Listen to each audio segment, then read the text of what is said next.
Hey everyone, I'm Danny and welcome to Wizardry Workshop.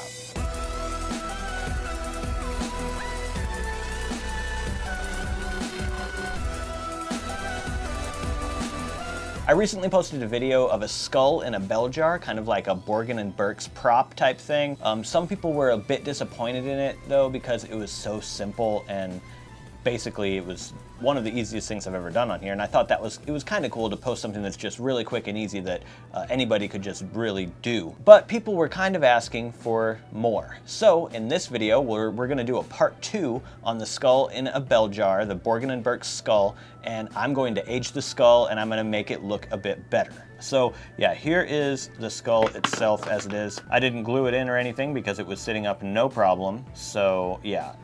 Basically what we did, you can check that video out if you want. It was really simple. So what I'm going to do first is color this so that it sort of matches the platform over here. We're going to be using these distress inks right here. You could use a stain if you wanted, like a wood stain, but that might be a bit overkill and there are fumes that I really don't want in my studio right now. So yeah, we're going to play it safe and use the distress ink. I also have this distress brush for like blending and stuff. You probably won't need it for this one, but we will once we get into aging the skull. We're gonna sort of like blend the colors and stuff. My goal is to sort of get the color to somewhat match the color of the platform. So I think this distress is ground espresso, and I think that this one's probably my best bet. In fact, the brush might come in handy now that I think about it, because I can sort of blend and paint onto the corks. Here's what the cork looks like so far, and I'm also trying to get into the little like grooves and holes in here. So I'm just trying to get some more details in here just using this black distress ink. And as you can see, I'm just taking an edge of it and like just touching the corks with it a little bit to give it sort of like a wood look. But I'm going to take this blending brush and sort of blend it a little bit to make it look less like I just took a marker, you know, and drew lines on it. And now that I'm done, you can see the corks look like this. They look a bit better, a bit more like wood. And it does sort of match the platform a little bit more than just the plain brown did. Now let's go ahead and age the skull. So for this, let's use Walnut Stain. And I'm just going to try and get it into the cracks of the skull. I'm probably going to have to do some blending. But right here, I'm going to give it a test by putting some right there. And then taking my blending brush and blending it out. Like that. And yes, that is looking exactly as I expected. And we're going to wipe away some of this so it's not so crazy. Then we can probably go a little bit closer to the crack. And as you can see right here, this is looking really good. It's looking aged, and the darker part is definitely in that crack where the distress ink has kind of stayed. I'm liking how that's going, so let's go ahead and just do the rest of the skull, all of the cracks this way.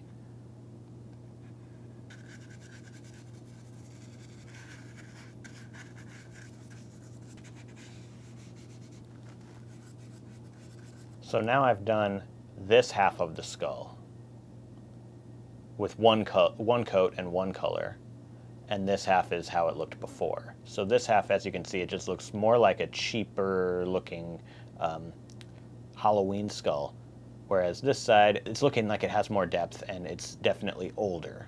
So by taking this paper towel and wiping away a lot of that distress ink, it lets the ink sit in the details and the little crevices and things, like I was saying, the little cracks in the skull, and that really does bring out some texture, and it gives the skull a lot more depth and makes it look just creepier and older. Also, not wearing gloves is making it a little difficult because I'm getting fingerprints all over this thing. So right here is what we have for the skull, and I think this thing is looking pretty good. I think I'm done, and the little details that I added with just dabbing it with the brush, I think really did add some more detail when you're looking at it up close. So yeah, that looks much better than it did when it was just, a cheap Halloween skull. So now we're going to take a hot glue gun And we are going to hot glue the corks onto the platform so that it stays put when it's on the shelf or when you're moving it around. So first, let's get these corks back in the skull. Mine isn't dry. You could wait for yours to dry, but for time's sake, I'm just going to do this now. That looks better than before, for sure. And then it's just a matter of lining this up so that, you know, it's in the right place when you put the glass part over the top. Then I can go ahead and just glue it right where it is. And that should do it. And there you have it, guys. I hope you guys are happy with this one. I think it turned out much better than before. I'm glad that you kind of like pushed me to do more with it because I think it turned out really good. Definitely gonna look much better on my shelf. And that's it, guys. I hope you liked this video. I hope you liked part 2 of making your Borgin and Burkes skull. Thank you guys so much for watching, and I'll see you in the next video. Remember, I get a lot of ideas for these DIYs that I do from your comments. So if you have an idea for something that you want to see me do in the future, definitely leave a comment below and let me know. If you're interested in seeing more DIY videos having to do with Harry Potter and more, go ahead and subscribe to my channel if you're not already. All right, that's it for today. Thank you so much for watching, and I'll see you in the next video.